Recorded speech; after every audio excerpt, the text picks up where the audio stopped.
본문 같이 볼게요. 기체의 온도를 일정하게 하고 부피를 줄이면 압력은 높아진다. 그러니까 기체의 온도를 일정한 상태, 이게 기준이 된 상태에서 부피를 줄이면 압력은 높아진다. 한편 압력을 일정하게 유지할 때 온도를 높이면 부피는 증가한다. 얘가 기준이 됐을 때 기본적으로 온도를 높이면 부피는 증가한다. 이와 같이 기체의 상태에 영향을 미치는 압력, 온도, 부피의 상관관계를 1몰의 기체에 대해 표현하면 P는 B분의 RT가 되는데 이를 이상기체 상태 방정식이라고 합니다. 여기서 이상기체란 원래 분자 자체에도 어떤 뭐 양이온, 음이온, 뭐 기타 뭐 원자, 전자 이런 것들이 첨가가 되어 있기 때문에 양극과 어떤 음극으로 나눠져 있기 때문에 이런 것들 사이에서 어떤 부피 아니 분자 그 사이끼리 어떤 상호작용이 일어날 수밖에 없습니다. 이런 상호작용이 일어날 수밖에 없는데요. 여기는 이상기체라고 얘기하는 것은 이 B와 분자 간의 상호작용이 없다고 가정하고서는 이 P는 B분의 RT라고 적은 거예요. 이 식을 기체에서 세 변수 사이에 발생하는 상관관계를 간명하게 설명할 수 있다라고 얘기를 합니다. 하지만 실제 기체에서는 당연히 이러한 것들을 사용하지 못하겠죠. 어, 그 부피 줄이면 당연히 압력은 높아지고 온도를 높이면은 당연히 부피도 증가하죠. 실제 기체의 이상기체 상태 방정식을 사용하면 잘 맞지 않는다. 실제 기체에는 분자 자체의 부피와 분자 간의 상호작용이 존재하기 때문이다. 요거, 요게 등장하기 때문에 요 값을 고려해서 적어줘야 된다는 거죠. 분자 간의 상호작용이라고 얘기를 하는 것은 인력과 반발력, 요 두 가지로 나눠지게 됩니다. 여기서 인력이라고 얘기를 하는 것이 대부분에 일어나는 경우고요. 반발력은 완전히 부피가 줄어들었을 때 일정 이상 부피가 줄어들면은 압력을 주어서 부피가 줄어들면 반발력이 작용하기 때문에 일정 부피만큼 더 줄어들진 않는다. 이 얘기죠. 온도를 높이면 기체 분자의 운동 에너지가 증가하여 인력의 영향은 줄어든다라고 얘기를 합니다. 운동 에너지가 늘어난다. 라고 얘기를 하는 것은 엔트로피가 증가하며 부피가 증가하는데 이때는 어떤 운동성, 분자 사이의 운동성이 늘어나기 때문에 이러한 운동성 늘어난다. 결국 이 운동성이 늘어나는 거리가 멀어진다는 거겠죠? 그러니까 인력이라고 얘기하는 건 끌어당기는 힘입니다. 당연히 가까이 있을 때 더 쉽게 끌어당기겠죠. 멀리 있는 것보다. 그래서 어느 정도 이상 멀어지면은 무시할 수 있을 정도로 약해진다. 그리고 거의 맞닿을 정도가 되면 반발력이 급격하게 증가하여 반발력의 인력을 압도하게 된다. 그래서 실제 기대했던 것만큼 줄어들지는 않는다고요. 이제 부피가 V인 용기 안에 들어있는 1몰의 실제 기체를 생각해 봅시다. 이때 분자 자체의 부피가 그러니까 여기 안에 비커 안에 어떤 기체가 들어있다면 이 기체 안에는 여기 이렇게 여기 있는 분자들이 차지를 하고 있겠죠. 이 분자들이 차지하고 있는 이 부피 또한 빼줘야지 정확한 부피가 나오는 거겠죠. 그래서 실제 부피에다가 그래서 기체 분부가 여기 있는 요 분자가 이동할 수 있는 녀석들은 요 빨간색 부분을 제외한 여기 제가 지금 색칠하고 있는 파란색 부분 아니겠어요? 여기 부분만이 이동할 수 있는 자유 이동 부피잖아요. 그러니까 여기 있는 큰 V에서 여기 있는 B만큼을 줄여든 요 부피만큼 이동할 수 있게 된다. 그러니까 요게 실질적인 부피다 이거죠. 한편 실제 기체는 분자 사이의 인력에 의한 상호작용으로 분자들이 서로 끌어당김으로 이상 기체보다 압력이 나갑니다. 그리고 실제 기체는 어떻대요? 분자 사이의 인력이 이 사이에서 인력이 작동하기 때문에 기본적으로 부피의 어, 이상기체보다 압력이 낮아진대요. 이런 압력이 낮아진다. 그거는 뭐예요? 분자 사이의 인력에 의한 상호작용, 분자들이 서로 끌어당긴다. 인력이 작동했으므로 끌어당긴다. 이때 줄어드는 압력. 그러니까 인력이 작용하면은 압력이 줄어들어요. 이건 기체마다 다르겠죠. 왜냐면 그래서 비례상수 A로 표현하기 한 거겠죠. 그래서 이 B제곱의 A만큼 실제로 부피에 줄어든다라는 거죠. 그러니까 이게 압력에 반영이 됐을 때는 실제 기체 압력은 이상기체에 비해 요만큼 빼줘야겠죠. 그래서 요거를 고려해서 적게 되면은 P는 아까 전에 B분의 RT였는데 여기서 이 P가 B에다가 이제 B를 빼게 된 녀석이 나오고, 여기 있는 압력이 여기 B제곱분의 A만큼 빠지게 되니까, 실제로 식은 이런 식으로 적을 수가 있겠죠. 여기서 매개면서 A와 B는 기체마다 당연히 다른 값일 거고요. 그래서 이런 것들, 이런 의의를 가지면서 마무리가 됩니다. 기억은 온도가 일정할 때 부피를 줄이면 압력이 당연히 높아질 거고요. 기억은 분자 자체의 부피와 분자가 상호작용이 없는 가상의 기체일 거고요. 니은에서 분자 간의 인력은 기체 압력에 영향을 주고요. 4번 니은에서 분자가 상호작용 양상은 분자 간의 거리에 영향을 받죠. 그쵸? 이 상호작용 양상이라는 게 뭐였습니까? 그 기본적으로 뭐 어떤 인력이라든가 반발력 요거 얘기하는 거 아니겠어요? 아까 거리가 너무 맞닿을 정도로 가까워진다라고 얘기를 했을 때는 어느 정도 분자 간의 거리의 영향을 거의 뭐 한다? 그냥 가까워졌다라고 얘기하는 그 분자 간의 거리가 반발력에 영향을 주게 되는데 이 반발력이 작용하기 때문에 어떤 일정 부피 이상 줄어들지 않는다 얘기했고요. 너무 멀어지면 인력 같은 경우에는 아예 상관이 없을 정도로 인력이 사라진다라고 얘기를 했습니다. 기억에서 기체 분자가 운동할 수 있는 자유 이동 부피는 니은에서보다 작다. 당연히 얘보다 크겠죠. 크다 이렇게 들어가야겠죠. 여기 니은은 V에서 B만큼 빠지는데 얘는 V 그대로 가겠죠. 2번 그래프 나오십니다. 그래프 그냥 간단하게 하나씩 보면 돼요. 지금 그래프를 볼 때는 제가 항상 말씀드렸었죠.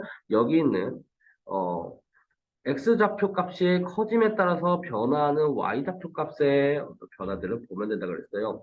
얘 같은 경우에는 부피가 커질수록 압력이 줄어들고 있네요.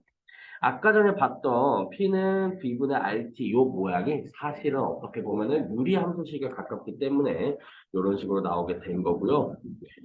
지금 부피가 늘어남에 따라 압력이 줄고 있다. 압력이 늘어남에 따라 부피가 줄고 있다. 당연한 의식 그대로 적혀 있습니다. 그러면은, 그러면 압력이 P1에서 0으로 가까워질수록 A와 B 모두 분자가 상호작용이 증가되고 있다라고 얘기를 하고 있어요. 그럼 하나씩 볼까요? 자, 여기서 여기부터 보면 되겠죠? 다 똑같이 지금 부피가 압력이 줄어듦에 따라서 부피가 지금 현저하게 늘어나고 있는 상황입니다. 이렇게 됐을 때는 어떻게 되는 거겠죠? 분자 간 상호작용이라고 얘기하는 것은 거리가 멀어지면 멀어질수록 상관이 없는 녀석이라고 앞부분에 적혀 있었죠. 그렇죠? 여기 보시면은 느 정도 이상 멀어지면 그 힘은 무시할 수 있을 정도로 약해진다라 나와 있습니다. 그러니까 여기 증가되고 있음을 알 수 있고 요거 틀렸죠. 감소하고 있다라는 거죠. 2번 압력이 P와 P2 사이일 때 A가 B에 비해 반발력보다 인력의 영향을 더 크게 받는다고 볼 수 있다라고 얘기를 하고 있어요. 그러면 한번 볼까요? 자, 일정한 녀석에서 부피가 어느 녀석이 큽니까? 알파라고 얘기하는 압력이 주어졌다고 봅니다. P 알파예요. 이 P 알파 지점에서 이 A의 부피가 B의 부피보다 작습니다. 여기서 추가적으로 들어가는 것들 뭐였어요? 아까 전에 P는 B에서 B가 되고 RP의 B제곱분의 A를 빼줘야 된다고 했어요. 그랬을 때 여기 있는 이 A하고 B값 같은 경우에는 기본적으로 뭐에 영향을 받는다? 여기 있는 기체 종류에 영향을 받는다라고 얘기를 했습니다. 그렇기 때문에 여기서 아까 전에 분자 사이의 인력에 해당되는 녀석이었죠. 얘가 분자 사이에 인력에 해당되는 녀석임을 알 수 있었기 때문에 만약에 같은 녀석인데도 불구하고 예를 들어서 A가 B보다 부피가 작다라고 얘기를 한다면은 여기서 B가 부피가 더 큰 거잖아요. 그만큼 B 제곱분의 A의 값이 따지 A가 B보다 크다라는 거겠죠. 그렇게 봤을 때는 뭡니까? 당연히 반발력보다 인력의 영향을 더 크게 받는다라고 얘기할 수 있겠죠. 그래서 정답은 2번. 생각보다 간단한 문제였어요. 네, 그래프만 잘 읽을 수 있으면 되는 그런 문제였고요.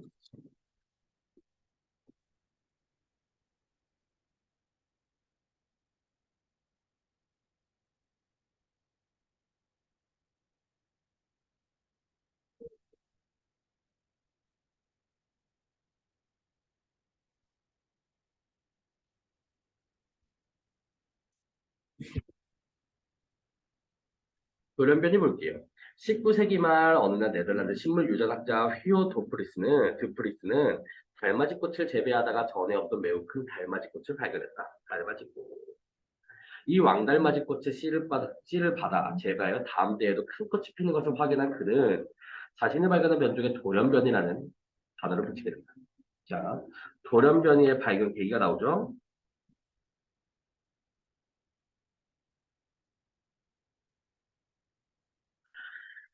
이후 학자들에 따라서 유전의 변화에 나타나는 돌연변이의 속성이 밝혀지게 되었다. 돌연변이는 유전적으로 이상으로 염색체 일부가 잘려나가거나 유전자의 자리가 서로 바뀌는 복잡한 우연을 발생하거나 이런 외부 요인들 같은 경우에 이제 이게 원인으로서 등장한 거겠죠. 돌연변이는 DNA 수준의 작은 변화로 인해 유발된다. 작은 변화. 세균과 같은 원핵 생물을 제외한 모든 생물의 세포에는 핵이 있고 핵 속에는 일정한 수의 염색체가 있으며 염색체 안에는 부모로부터 물려받은 유전자를 가진 DNA가 있다. 인간의 경우 ATGC라는 네 가지 염기를 가지고 있어 이 염기가 어떤 순서로 배열되어 있느냐에 따라 세포의 성질이 달라지고 이에 따라 뇌, 심장, 피부 등의 신체들이 생기게 되는데 지금 염색체에는 염색체 안에는 DNA가 있고요. 이 DNA 같은 경우에는 이 염기 서열을 배열로서 정해져 있는데 요것들은 요런 신체 조직이 생기게끔 만들고요. 이 염기 배열에서 하나만 달라져도 돌연변이가 생길 수 있다라고 얘기를 하죠. 그렇죠? 그러니까 여기 있는 이 DNA의 어떤 변화, 요것은 기본적으로 돌연변이를 유발한다. 얘기할 수 있겠죠. 원래 침팬지와 인간 세포면에는 아세틸 유라민산과 글리콜릴 유라민산이라는 두 유전자가 있었는데 200만 년 전 인간의 유전자와 돌연변이가 일어나서 글리콜릴 유라민산이 사라지게 됩니다. 이렇게 됐다는 거죠. 그래서 침팬지와 인간은 다르죠. 이렇듯 다른 영장류와 달리 유전자 하나를 잃은 세포 덕에 인간은 피부 조직, 언어 구사 능력, 직립보행 능력 등의 측면에서 침팬지와 같은 영장류와 수백 가지가 넘는 차이점을 갖게 되었다라고 얘기를 하죠. 우월한 특징을 지닌 돌연변이는 후손에게 대물림이 되는데 이것은 인류가 외형적인 차이를 보이는 것에 대한 설명이 된다. 영국의 프로스트 교수의 연구에 의하면 15만 년 전 북부 유럽의 금발 돌연변이가 처음으로 나타났는데 현재는 이 지역 사람들 중 80% 이상이 금발 머리를 가지고 있다. 이렇게 금발이 유럽 전역으로 퍼져나갈 수 있었던 이유는 금발 돌연변이가 이성에게 매력적으로 보였기 때문이다. 이렇게 이성에게 매력적으로 보이게 되면 유전적 특성의 우월성을 지니게 되는 거죠. 그렇게 되면 자본들은 대물림이 되겠죠. 왜요? 여기 있는 이성에게 매력적으로 보이는 것들 어떤 생식작용을 하는 데 있어서 조금 더 이득을 본다라는 거죠. 그래서 다손이 생겨날 거 아닙니까? 다손 번역 하게 될 거 아닙니까? 그렇게 되면 자연스럽게 금발을 가진 사람들이 훨씬 더 많아지게 되겠죠. 다양한 머리카락 색과 눈동자 색, 그리고 서로 다른 피부 색깔이 현재 인류가 지닌 외형적인 차이는 과거 언젠가 유전적 변이, 즉 돌연변이가 있었다는 식으로 볼 수 있다. 이렇게 인류의 변화에 큰 영향을 준 유전자 돌연변이는 질병의 원인이 되기도, 질병을 차단하는 열쇠가 되기도 한다. 비유적인 표현으로 나타내는 거죠. 어떤 해결책 얘기한 거죠. 전염병의 원인 중 하나인 바이러스는 살아있는 세포의 기생에 살아가면서 증식을 하는데 이 과정에서 돌연변이가 발생하여 환경이나 숙주의 면역체계를 피해가면서 계속해서 살아남는 것이다. 바이러스 돌연변이에 의한 질병 치료법을 찾기 힘든 것들이 있는데 후천성 면역 결핍증인 에이즈가 그 대표적인 예입니다. 이 바이러스에 감염되면 우리 몸에 있는 면역세포들이 파괴되어 면역력이 떨어지고 각종 종양과 감염성 질환이 생겨 사망에 이른다. 한편 이 지구상에는 에이즈에 걸리지 않는 사람들이 있는데 그 이유 역시 백혈구에 생긴 돌연변이 덕분이다. 원래 인간의 백혈구에는 TCR5가 있어서 이것이 수용체와 결합하여 에이즈가 생긴다. 그런데 여기에 돌연변이가 생겨 델타 32가 되면 수용체가 결합하지 않아 에이즈에 걸리지 않게 된다. 그러니까 어떤 전염병의 원인이 되기도 하고요. 전염병을 차단하는 원인이 되기도 하네요. 신기하죠? 돌연변이를 유발하는 외부 요인으로는 X선, 자외선, 방사선, 담배, 마약과 같은 각종 화약약품, 영양약품, 스트레스 등이 알려져 있다.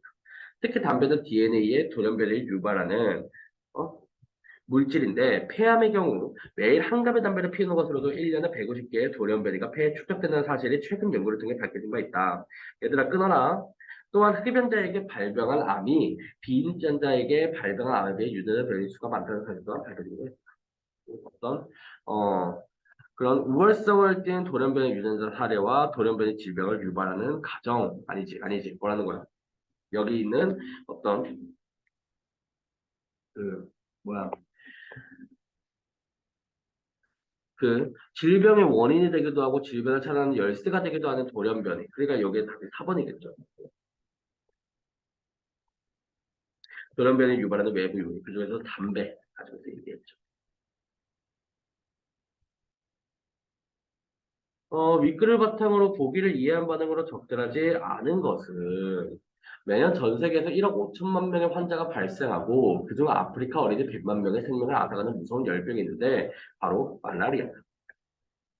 그런데 아프리카 원주민 중에는 선천적으로 말라리아에 걸리지 않는 사람이 있다. 바로 남모양의 적혈구를 가진 사람인데 남모양의 적혈구를 가진 사람은 빈혈을 잘 일으켜서 허약한 편이지만 말라리아에 걸리지 않아 이 지역에서 최고의 배우들을 꼽혀 결혼에 성공하는 확률이 가장 높다. 우월한 유전자를 가지고 있죠.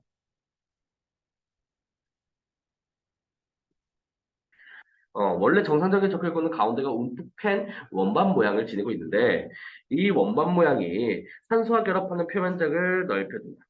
이에 비해 유전자 돌연변이에 의해 생긴 남 모양의 적혈구는 산소 운반을 원활하게 접촉하 혈액의 흐름까지 막아서 빈혈을 잘 일으키지만 말라리아 병균이 들어왔을 때 감염 물질을 표면으로 내보내지 못해서 모세혈관에 염증이 생기지 않게 하여 말라리아에 걸리지 않게 한다라는 거죠. 일단 1번 볼게요. 남 모양의 적혈구를 가진 사람은 훗날 다른 피부색을 가지게 될 가능성이 있다고 보겠고 아니 요거는 전혀 상관이 없죠. 그래서 요건 전혀 상관이 없죠. 3번은 3번이래요.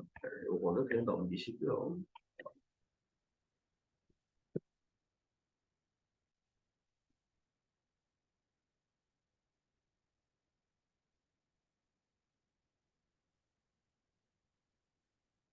어떤 물질에 빛을 붙이면 그 물질은 빛을 투과시키거나 반사하거나 흡수한다.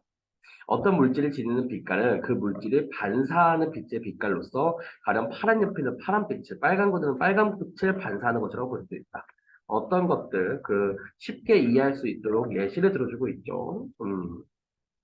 그러나 교회 스테인드 글라스의 빛깔은 반사광이 아니고 투과된 빛깔이다. 같은 원리로 식물의 잎에 태양광을 비추면 잎은 청색광과 적색광을 흡수하고 녹색광은 반사 또는 투과시킨다. 이때 반사된 녹색광이 우리 눈에 들어오기 때문에 식물이 녹색으로 보이는 것이다. 그리고 강한 햇볕을 잎으로 가리고 그 뒷면에서 보았을 때 희미하게 보이는 녹색은 잎을 투과한 빛으로 볼 수 있다. 그렇다면 광합성에서는 어떤 빛깔의 빛이 이용될까? 알겠어? 9분만 기다려줄래?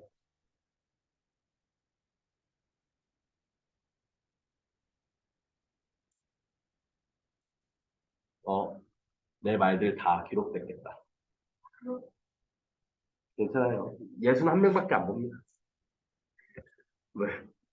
그것은 녹색을 띠는 식물의 잎이 반사나 투과를 시키지 않고 흡수하는 빛, 즉 청색광과 적색광이다. 광합성에는요, 요 색깔들이 이용이 된대요. 이용이 된다고 얘기를 합니다.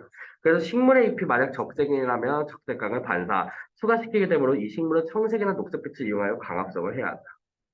그런데 광합성의 능률은 녹색 계열에 비해 적색 계열의 빛이 높으므로 식물의 잎이 붉으면 광합성의 생산력이 떨어져 녹색 식물에 비해 생산적이고 번식도 부진해진다. 그러니까 녹색보다는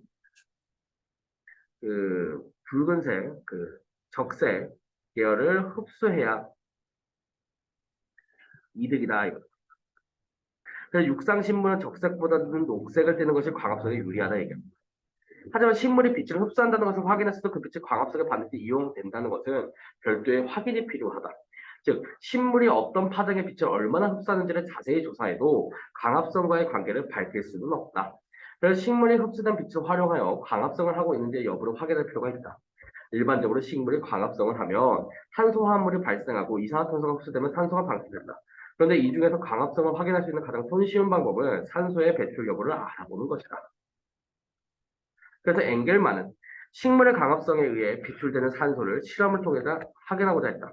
박테리아 중에는 산소를 좋아하는 호기성 박테리아와 산소를 싫어하는 혐기성 박테리아가 있는데 호기성 박테리아는 산소가 있는 곳으로 모여든다. 그래서 앵글만은 늪지에서 생장하는 식물은 호기성 박테리아가 있는 물 안에 넣고 이것에 햇빛을 비추는 현미경으로 관찰했다. 그랬더니 박테리아가 식물 주위에 잔뜩 모여드는 걸 확인했다. 산소를 방출하고 있네요. 이러한 결과는 곧 식물의 세포가 빛을 흡수하고 광합성을 거쳐 산소를 반출했기 때문이다. 이어서 그는 가시광선을 분광하여 각각의 분간된 빛깔의 빛을 식물에 비추었는데 호기성 박테리아가 대부분이 청색광과 적색광을 비춘 곳으로 모여들었다. 박테리아가 모여드는 양은 엽록소가 빛을 흡수하는 스펙트럼 곡선과 그 모습이 비슷한데 이것은 엽록소가 흡수한 빛이 광합성에 유용하다는 것을 의미한다. 그러니까 즉 청색광과 어떤 적색광이 그런 이제 광합성에 유용하다라는 거죠. 이러한 사실은 그 후 여러 학자들에 의해 확인되었다. 특히 바르부르크는 녹조인 클로렐라의 청색광과 적색광을 비추었을 때 이산화탄소가 가장 많이 흡수된다는 사실을 밝혀냈으며 이로써 식물의 잎에 있는 엽록소와 광합성의 관계를 확인하였다. 어떤 파장의 빛이 어느 정도 광합성에 유용한지를 그래프로 표시한 것을 광합성의 작용 스펙트럼이라고 부르는데 바르부르크가 조사한 광합성의 작용 스펙트럼의 곡선과 엽록소의 흡수 스펙트럼을 비교해 보면 두 곡선이 매우 유사한 형태를 보이는 것을 알 수 있다. 어떤 파장의 빛이 어느 정도 광합성에 유용한지 그래프로 표시한 것을 광합성의 작용 스펙트럼 곡선이라고 부르는데 바르부르크가 조사한 광합성의 작용 스펙트럼 곡선과 그러니까 여기서 뭡니까? 녹색광이 흡수되는 영역을 나타내는 곡선의 중앙부에는 광합성의 작용 스펙트럼 곡선이 엽록소의 흡수 스펙트럼 곡선보다 높은 수치를 나타내는데 이는 뭘 얘기하겠어요? 그러니까 녹색광으로도 광합성이 되겠죠, 되기는. 녹색광은 녹색인 엽록소에는 잘 흡수되지 않으나 엽록소가 여러 겹으로 겹쳐 있고 또 엽록소를 함유하고 있는 엽록체와 세포가 많이 직결되어 있는 곳에서는 녹색광도 다소 흡수가 이루어진다. 그리고 이렇게 흡수된 녹색광으로도 광합성이 이루어지기 때문에 광합성 작용 스펙트럼 곡선의 중앙부가 더 높게 나타나는 것이다. 요걸로써 앞에 있는 기억을 추측을 충분히 할 수 있겠네요. 원칙적으로 식물은 어떤 색깔의 빛으로도 광합성을 할 수 있다. 다만 빛을 흡수하는 염록 자체가 녹색인 까닭에 대부분의 녹색광을 반사도를 추가시키고 식물은 주로 청색광과 적색광으로 광합성을 하는 것이다. 라고 얘기했습니다. 광합성에 사용되는 빛의 색깔은 청색, 적색으로 나와 있었고요. 효율 같은 거는 나와 있지 않았어요. 나머지는 맞는 말이겠죠. 자, 식물입니다. 호기성 박테리아가 빛을 비춰요. 그랬더니 산소가 나오는 부분에서 어떤 몰려듭니다. 그렇죠? 그래서 청색이나 적색 쪽에서 유독 그게 되니까 광합성이 되니까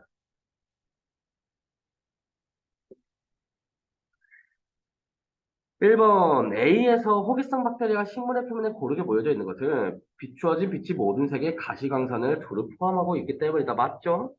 2번 A에서 호기성 박테리아가 식물의 표면에 모여든 것은 식물의 표면을 통해 반사된 빛의 양이 염록소에 흡수된 빛의 양에 비해 많기 때문이다가 아니죠. A에서 뭐예요? 호기성 박테리아가 식물의 표면에 모여든 것은 식물의 표면을 통해 반사된 빛의 양이 엽록소에 흡수된 빛의 양에 비해 많기 때문이다. 요거랑 지금 이 호기성 박테리아가 모여져 있는 것이랑 관련이 있습니까?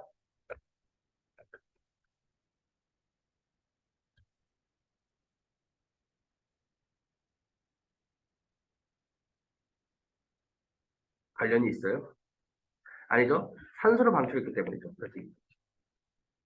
3번은 식물의 녹색광을 얻어도 광합성이 가능한 것을 의미한다. 나오니까는 2번일 거고요.